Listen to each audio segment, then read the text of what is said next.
이번 강의에서는 다이오드에 대해서 알아보겠습니다. 다이오드는 트랜지스터를 공부하기 위한 전 단계입니다. 우리가 전자회로 시간에 공부했던 내용을 한번 생각을 해 봅시다. 전자회로의 전반기는 다이오드에 대한 이해에 집중을 했습니다. 우리가 다이오드를 정확하게 이해하고 다룰 수 있어야 더 복잡한 소자인 트랜지스터를 이해하고 실제 회로에 활용할 수 있었습니다.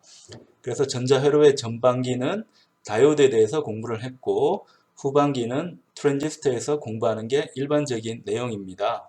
그래서 우리가 전자회로 개론을 복습을 할 때도 다이오드를 먼저 공부를 해 보도록 하겠습니다. 다이오드가 반도체로 어떻게 구성이 되고 이 반도체 구성으로 인해서 다이오드가 스위치로 역할을 하는데요. 어떤 이유로 그게 가능한지, 그리고 다이오드는 비선형 특성을 가지고 있기 때문에 선형 특성인 회로 이론으로 예측하기 위해서는 회로 모델링이 필요합니다. 자, 그래서 이 다이오드를 회로 모델링을 할 때 어떤 등가 회로를 이용해서 모델링을 하는지, 그리고 이러한 등가 회로가 회로 해석에 어떻게 사용되는지 간략히 알아보도록 하겠습니다.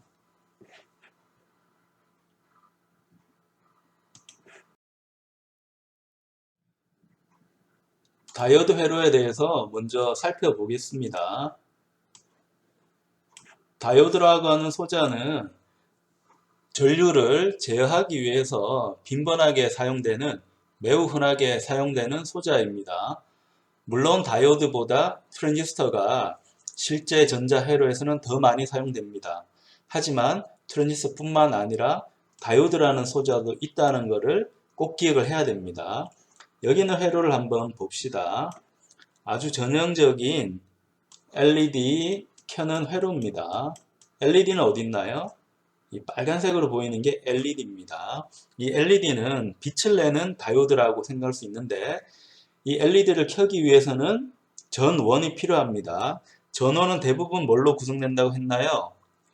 전원은 전류원이 아니고 전압원인 경우가 대부분입니다. 전압원이 대부분인데 우리가 직류 DC에 사용할 때 전압원은 대부분 건전지가 됩니다. 자, 건전지를 연결해 두면 LED가 켜집니다. 왜? 전류가 흐르기 때문에. 이 전류를 흘리기 위해서는 소자가 어떻게 구성되어야 하나요? 회로로 구성이 돼야 되겠죠. 나간 전류가 반드시 들어오도록 끊김없이 연결되도록 도선을 연결을 해줘야지 회로가 구성이 됩니다. 그래서 전원이 있고 LED가 있고 전류가 흐르면 LED에 불이 켜집니다. 다만 전류가 너무 과도하게 흐를 수 있고 빛을 내는 다이오드인 LED에 너무 과한 전압이 걸릴 수 있기 때문에 보호장치로 저항이 하나 들어갑니다. 이 외에도 이 건전지에 전류가 역류하면 건전지가 망가질 수 있기 때문에 전류가 역류하지 말도록 보호 회로를 구성하는 게 필요합니다. 간단하게 할 수 있는 것은 다이오드를 하나 달아주면 됩니다. 다이오드는 전류가 한 방향으로만 흐르게 하는 성질을 가지고 있습니다. 이를 이용하면 편리하게 LED를 켜기 위한, 하지만 안전한 LED 점등 회로를 구성할 수 있습니다. 다이오드는 더 복잡한 회로에 쓰일 수도 있습니다. 자, 여기 있는 회로를 살펴보겠습니다. 우리가 다이오드 시간에 배웠던 여러 소자를 이 회로에서 찾을 수 있습니다. 첫 번째는 통상적인 다이오드죠. 스위치 역할을 하는 다이오드가 4개가 보입니다. 또 어떤 다이오드가 보이나요? 빛을 내는 다이오드인 LED가 보입니다. LED가 2개가 보이죠. 자, 여기 있는 회로 소자가 LED인지 어떻게 아나요? 화살표가 있기 때문에 알 수가 있습니다. 다이오드에서 바깥으로 화살표가 그려져 있고 이는 빛이 나감을 뜻합니다. 그래서 빛을 내는 다이오드인 LED를 사용했음을 알 수 있습니다. 그리고 또 요상하게 생긴 다이오드 제너 다이오드라고 하는 다이오드 두 개를 볼 수 있습니다. 자, 여러 가지 다이오드가 쓰였습니다. 자, 이를 통해서 어떤 일을 이 회로가 하는지 알기 위해서는 회로 해석을 해야 됩니다.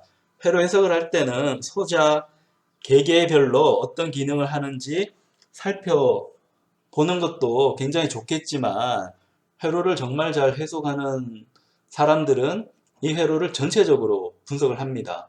일단 왼쪽 편에 크게 있는 요 회로 부분은 타이머 회로입니다. 타이머는 시간을 알려주는 장치를 타이머라고 하는데 이 회로는 펄스를 주기적으로 생산을 해냄으로써 시간을 알려주는 기능을 합니다. 우리가 세부적으로 잘 알기 위해서는 자, 펄스의 폭은 얼마가 되고 펄스의 주기는 얼마가 되는지 알려고 하면 이 회로를 전체적으로 해석을 하면 되겠지만 대략적으로 특성을 파악할 때는 덩어리로 블록으로 이해를 하는 게 더 편리합니다. 그래서 왼쪽 편에 있는 이 회로는 타이머 회로다 라고 기억을 해두면 회로 해석할 때 유리하겠습니다. 이 타이머를 통해서 뭘 하나요? 여기에 있는 LED 혹은 이 다이오드를 이제 온오프를 하는 거죠. 일반적인 다이오드는 온오프 되더라도 전류가 흘렀는지 흐르지 않았는지 알 방법은 없습니다. 알기 위해서는 전류계 앰미터로 측정을 해 봐야 되겠죠. 하지만 LED는 편리합니다. LED는 빛이 나오고 있으면 전류가 흐르기 때문에 전류가 흐르는지 흐르지 않는지 이를 디지털적으로 파악하기 편리한 소자가 LED가 되겠습니다. 그래서 LED를 사용하면 회로에서 전류가 흐르는 특성을 가시적으로 우리 눈으로 볼 수 있습니다. 그래서 여기에 있는 LED는 빛이 어떻게 흐르고 있는지를 보는 겁니다. 예를 들어 D8은 빨간색으로 표시를 하고 D7은 녹색으로 표시를 했다. 자, 그럼 빨간색이면 전류가 왼쪽에서 오른쪽으로 흐르는 거고 초록색이면 오른쪽에서 왼쪽으로 전류가 흐름을 알 수 있습니다. 이를 통해서 뭘 하려고 할까요? 자, 그 힌트는 여기에 있습니다. EBC. 많이 본 알파벳 조합이죠. 어디에 쓰이는 알파벳 조합인가요? 네, 트랜지스터에 쓰입니다. 트랜지스터에 있는 세 터미널 이름이 EBC가 됩니다. Emit, Base, Collector. 자, 이 세 터미널이 갖다 붙기 때문에 그래서 여기에 있는 이 회로는 전체적으로 하는 일이 뭐다? 트랜지스터가 정상적으로 돌아가는지를 판별을 해주는 장치. 그러니까 트랜지스터의 고장 여부를 판단해주는 장치가 여기에 있는 회로의 목적이 되겠습니다. 자, 그러면 전류가 왼쪽에서 오른쪽으로 흐르는지 오른쪽에서 왼쪽으로 흐르는지를 파악하면 뭘 할 수 있나요? 이 트랜지스터가 NPN인지 PNP인지 LED의 색깔 어느 쪽으로 흐르는지 그 색깔을 통해서 트랜지스터의 반도체 구성 NPN인지 PNP인지 알 수가 있습니다. 자, 그리고 그 전류의 흐름을 조정하기 위해서 전류가 이렇게 흐를지를 정확하게 이제 결정을 해줘야 되는데 그 결정하는 부분은 이 다이오드 부분입니다. 다이오드가 있기 때문에 전류를 한 방향으로만 양방향으로 흐르는 건 일반적인 저항 같은 소자의 특징이고 다이오드는 전류를 한 방향으로만 흐르게 합니다. 자, 그걸 위해서 사용되어졌다고 볼 수 있겠고요. 여기는 제너 다이오드는 하는 역할이 뭘까요? 제너 다이오드는 간단하게 이야기하면 전화번 역할입니다. 전화번. 자, 이 제너 다이오드는 일반적인 다이오드인데 전화번처럼 동작을 합니다. 언제? 브레이크다운이 일어날 때. 브레이크다운이라고 함은 다이오드는 전류를 한 방향으로만 흘리는데 전류를 못 흘리는 방향으로 전압을 과도하게 가해주면 원래는 전류를 흘리지 못해야 되는데 전류를 흘리는 현상이 생깁니다. 이를 붕괴, 브레이크다운이라고 부릅니다. 그 브레이크다운을 통해서 전압을 거의 일정하게 유지시켜주는 소자가 제너 다이오드가 되겠습니다. 여기는 두 개 썼기 때문에 특성이 유사하다고 하면 9V가 분압이 돼서 4.5, 4.5V 이렇게 걸릴 겁니다. 자, 그럼 이를 이용하면 저항으로 전압을 분배해도 되지만 저항으로 전압을 분배하면 저항에서 손실이 생기죠. 근데 여기에 있는 제너 다이오드를 이용하면 좀 손실을 줄이면서도 전압을 효과적으로 또 안정적으로 분배할 수가 있습니다. 그러면 이 전압을 통해서 전류 흐름을 계속 바꿔가면서 이 트랜지스터가 정상적으로 동작하는지 동작하지 않는지를 판단해주는 회로가 되겠습니다. 그래서 꽤 회로가 복잡하게 보였지만 우리가 블록별로 해석을 하면 이러한 회로를 정성적으로 대략적으로 해석을 하기 편리함을 알 수 있습니다. 다이오드라는 용어는 좀 생소한 개념입니다. 그래서 다이오드가 어떤 걸 의미하는지 어원부터 한번 살펴보도록 하겠습니다. 우리가 전기 회로를 다룰 때 전압의 극성은 두 가지가 있음을 살펴봤습니다. 극성은 어떤 게 있나요? 플러스와 마이너스 두 가지 극성이 있죠. 이 플러스와 마이너스 극성은 양극과 음극이라고 하는데요. 양극은 쉽게 말하면 영어로 에노드라고 할 수 있고 음극은 캐소드라고 할 수 있습니다. 그럼 에노드하고 캐소드에 OD라고 하는 말이 중복적으로 들어가는데 요 OD라는 말이 두 개 있다고 해서 다이오드라고 이름을 붙입니다. 다이오드라고 하면 소자가 있는데 이 소자에 양극과 음극이 고정되어져 있다. 명확하게 구별된다는 뜻에서 극이 두 개가 명확하게 구분됨을 표현한 용어가 다이오드라고 부를 수 있습니다. 다이오드는 극이 명확하게 극성이 명확하게 구별되기 때문에 이 극성으로 인해서 흐르는 전류의 방향도 딱 한 가지로만 고정이 됩니다. 그래서 이 다이오드는 스위치 역할을 해줍니다. 한 방향으로만 전류가 흐를 수 있는 스위치 역할입니다. 그래서 쉽게 말하면 전자적인 스위치라고 볼 수 있습니다. 자, 우리 집에서 불을 켤 때 기계적인 스위치가 있습니다. 그 기계적인 스위치는 내가 힘으로, 그러니까 기계적인 에너지로 스위치가 연결되고 연결되지 않고를 결정할 수 있겠지만 다이오드는 전자적인 스위치이기 때문에 전압에 따라서 전압은 뭐라고 했습니까? 전기 에너지를 표현하는 포텐셜이 전압이라고 했죠. 이 전기 에너지랑 관계된 이 전압을 이용해서 전류가 연결됐다, 연결되지 않았다. 자, 이걸 표현을 할 수 있는 전자적인 스위치가 다이오드가 됩니다. 자, 이걸 그림으로 보면 이 다이오드는 화살표로 표현을 합니다. 화살표로 표현하고 이 화살표가 의미하는 방향이 이 다이오드가 전류를 흘릴 수 있는 방향입니다. 다이오드는 이 화살표, 우리 눈에 보이는 화살표 방향으로만 전류를 흘릴 수가 있습니다. 또 하나 의미가 있는 게 여기에 있는 짝대기죠. 이 짝대기는 두 개의 반도체, N형과 P형 반도체가 만든 장벽을 뜻합니다. 이 장벽으로 인해서 다이오드는 전류를 한 방향으로만 흘릴 수 있습니다. 그럼 다이오드가 스위치 역할을 한다고 했는데 스위치를 우리가 회로적으로 보면 회로가 연결되면 선을 연결하고 회로가 끊어지면 회로를 끊어진 상태로 둡니다. 자, 회로가 연결된 상태는 우리가 숏이라고 이름을 붙이고요. 단락이라고 합니다. 회로 연결이 끊어진 상태는 오픈이라고 개방이라고 이름을 붙입니다. 회로가 연결이 되면 전류가 흐를 수 있는데 그때 전압은 0이 됩니다. 회로가 끊어지면 전류는 흐를 수 없기 때문에 0이 되는데 전압은 어떤 값으로 정해지게 됩니다. 그래서 이러한 전압과 전류의 특징을 그래프로 나타낼 수 있는데요. 요거는 다이오드나 트랜지스터 공부하는 사람들이 항상 보는 IV 커브라고 이름을 붙이는 유명한 그래프가 되겠습니다.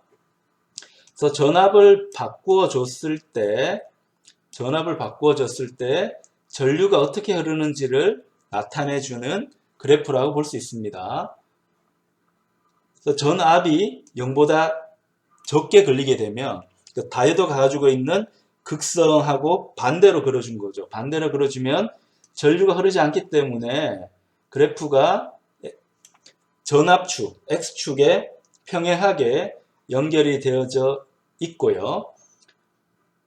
전류가 다이오드가 정해진 극성 방향하고 동일하게 전압이 걸어졌다고 하면 전류가 급격하게 많이 흐릅니다.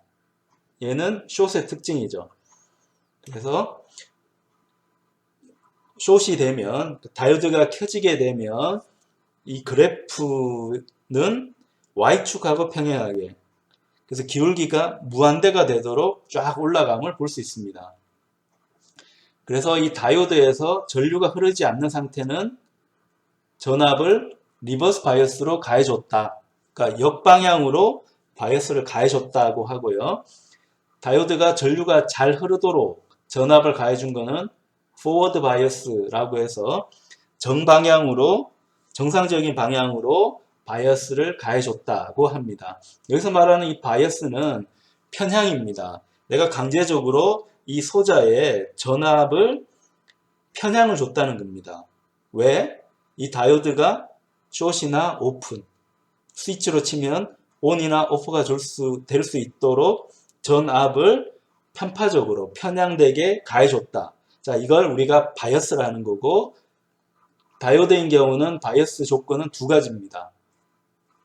포워드 바이어스와 리버스 바이어스 두 가지가 있습니다. 포워드 바이어스는 정상적인 전압을 가해준 거고 리버스 바이어스는 역방향, 반대 방향의 전압을 가해준 겁니다. 그럼 기준은 누가 되는가 하면 이 다이오드의 극성, 에노드하고 캐소드로 만든 다이오드가 가진 이 극성을 기준으로 해서 정방향이면 정상적인 바이어스, 거꾸로 가해줬으면 역방향 바이어스가 됩니다.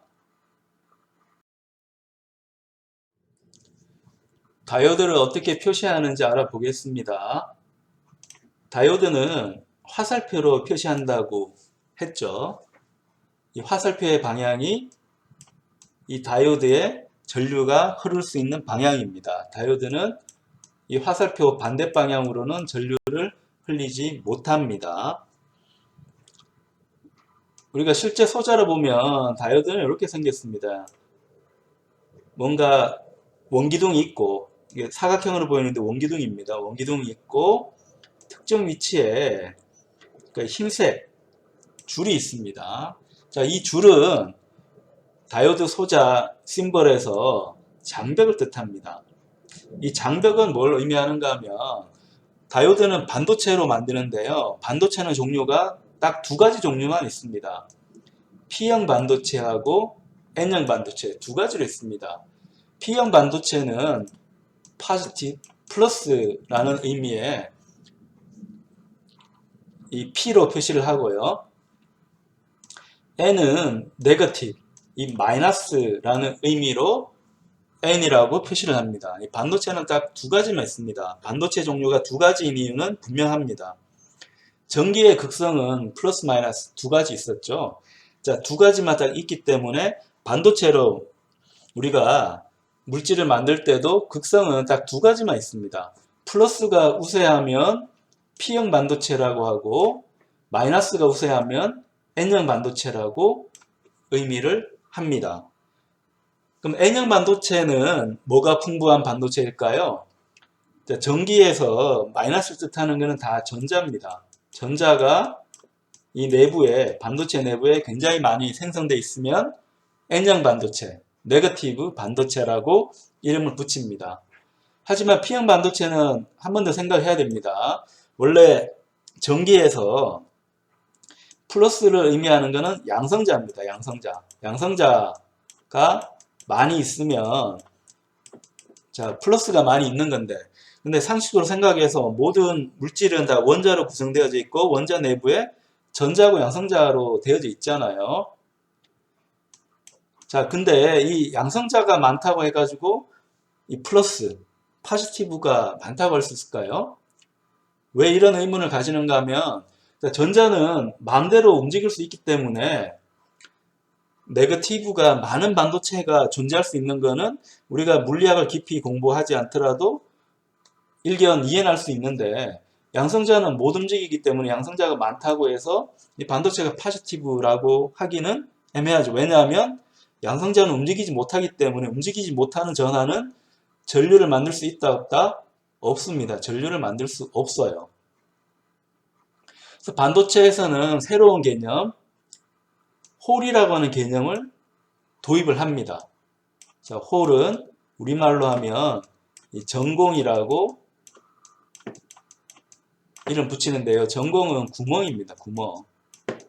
자, 이 구멍이 반도체에서는 양성자 역할, 플러스 역할을 합니다. 그러니까 이 말은 뭔가 하면 원래 마이너스가 이렇게 구성되어 있었는데 마이너스 하나가 없어지고 구멍처럼 보입니다.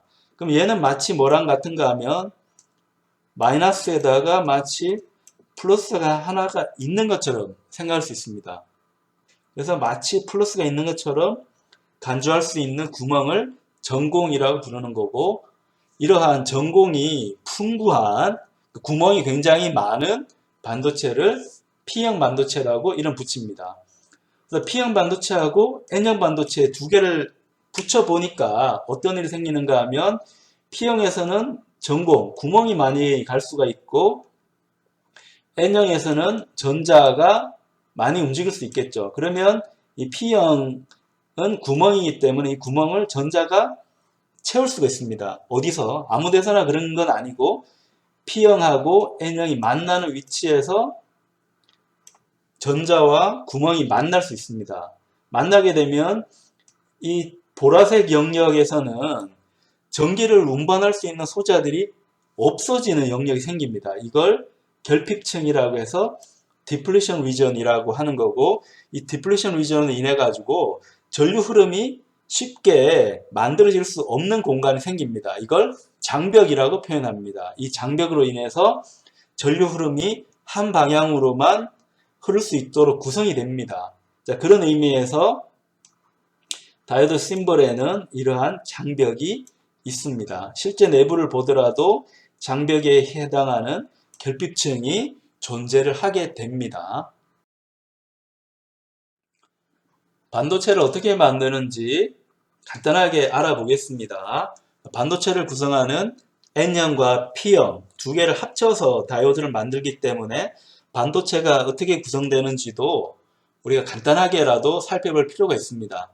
통상적인 반도체, 이제 여기 있는 이런 반도체는 원래는 전류를 흘리지 못합니다. 반도체는 주로 뭘로 만드는가 하면 실리콘으로 주로 만듭니다. 실리콘은 우리말로 규소라고 하는데요. 요즘은 규소라는 말보다는 실리콘이라는 말을 더 많이 씁니다. 이 규소는 모래의 주 성분입니다. 모래로 보통 거울, 유리 같은 거 많이 만들죠. 이런 유리의 주 성분이 실리콘이 됩니다. 근데 이 실리콘을 아주 정제를 잘 해서 불순물 없게 잘 만들게 되면, 자, 이러한 실리콘은 반도체가 될 수가 있습니다. 불순물이 없기 때문에 이 실리콘은 결정 구조를 이루게 됩니다. 그럼 이 결정 구조를 어떤 경우에는 깨트려야 될 필요가 있는데, 이 결정 구조를 깨트려서 불순물을 주입하는 과정을 우리가 도핑 과정이라고 이름을 붙입니다. 그래서 이 도핑 과정을 거치게 되면 원래 실리콘은 전류 흘릴 수가 없는 물질입니다. 실리콘을 이용해서 유리를 만들었다고 하죠. 유리는 내가 전류 흘리려고 해도 전류를 잘 못 흘리는 물질입니다. 근데 이걸 정제를 굉장히 잘 하면 전류를 더더욱 흘릴 수 없게 됩니다. 원래 실리콘은 전류를 흘릴 수 없는 물질인데 여기에 불순물을 주입을 하니까 전류를 흘릴 수 있도록 되는 신기한 현상이 생깁니다. 이걸 반도체라고 합니다. 반도체는 전압에 따라서 전류를 흘릴 수도 있고 흘릴 수도 없는, 그러니까 전압에 따라서 도체하고 부도체를 왔다 갔다 할 수 있는 물질이라 해서 반도체라고 합니다. 다만 실리콘은 부도체입니다. 부도체인데 불순물을 넣어서 전류를 잘 흘리도록 해줍니다. 실리콘 기준으로 보면 이 인이라고 하는 P를 집어넣게 되면 실리콘보다는 주기율표에서 원자 번호가 더 많기 때문에 실리콘보다는 전자가 더 많은 물질입니다. 전자가 더 많기 때문에 이 P나 이 비소라고 하는 AS 혹은 질소, 자, 이런 것들을 집어넣게 되면 실리콘보다 전자가 더 많기 때문에 이러한 물질은 전자가 많은 물질, N형 반도체가 됩니다. 반대로 실리콘보다 원자 번호가 적은 붕소, B라든지 갈륨, Ga, 자, 이런 물질을 실리콘의 일부 굉장히 적게 투입합니다. 굉장히 적게 투입을 하면 실리콘에 있는 전자가 붕소라든지 갈륨으로 가서 그러니까 실리콘에 구멍이 많이 생기게 됩니다. 구멍이 생겼기 때문에 자, 이 구멍은 홀처럼 역할을 해주기 때문에 P형 반도체가 됩니다. 자, 이런 식으로 부도체인 실리콘을 전류를 흘릴 수 있는 N형이나 P형 두 가지로 바꿀 수가 있습니다. 그래서 이 반도체는 신기하게도 전류를 흘릴 수 있는 물질이 두 가지가 됩니다. 어떤 거? 전자와 전공, 이 두 가지가 전류를 흘릴 수 있게 됩니다. 반도체에 대비되는 게 금속, 도체입니다. 도체는 전류를 흘리는 물질이 딱 하나만 있습니다. 뭔가 하면 전자입니다. 전자만 전류를 흘릴 수 있습니다. 다이오드가 실제 어떻게 구성되는지 살펴보겠습니다. 우리가 그림에서는 다이오드를 이렇게 그렸기 때문에 그러면 P형 반도체하고 N형 반도체를 딱 붙여서 만드는구나 라고 생각할 수 있을 텐데 반도체는 크기가 아주 작아요. 작기 때문에 P형과 N형을 붙일 수 없습니다. 접착제로 붙일 수 없는 거죠. 자, 그래서 실제 반도체는 그렇게 만들지 않습니다. 자, P형하고 N형을 붙이는 게 왜 중요한가 하면 P형과 N형을 붙여야지 다이오드가 구성이 됩니다. 그럼 P형과 N형을 붙인 구조물은 PN 정션이라고 부릅니다. 우리말로 접합인데 교차로를 정션이라고 하죠. 그래서 P형하고 N형이 붙었기 때문에 접합이라는 의미에서 PN 정션이라고 이름 붙입니다. 근데 P형과 N형을 여기에는 그리처럼 접착체로 딱 붙이는 게 아니고 반도체가 있으면 그 반도체에 도핑을 통해서 일단 N형으로 만들어 둡니다. 자, N형으로 만들어 둔 다음에 이 N형에 다시 도핑을 통해서 P형을 구성을 합니다. 자, 이렇게 해서 만드는 게 일반적인 다이오드 혹은 트랜지스터의 형성 과정이 됩니다. 그럼 P형하고 N형에서 P형은 홀이 많은 반도체를 P형이라고 했고 N형은 일렉트론, 전자가 많은 반도체를 N형이라고 했습니다. 그러면 일렉트론과 홀처럼 반도체 내부에서 전류를 흘릴 수 있는 입자를 표현하는 용어가 필요한데 그 용어는 캐리어, 반송자라는 표현을 사용하게 됩니다.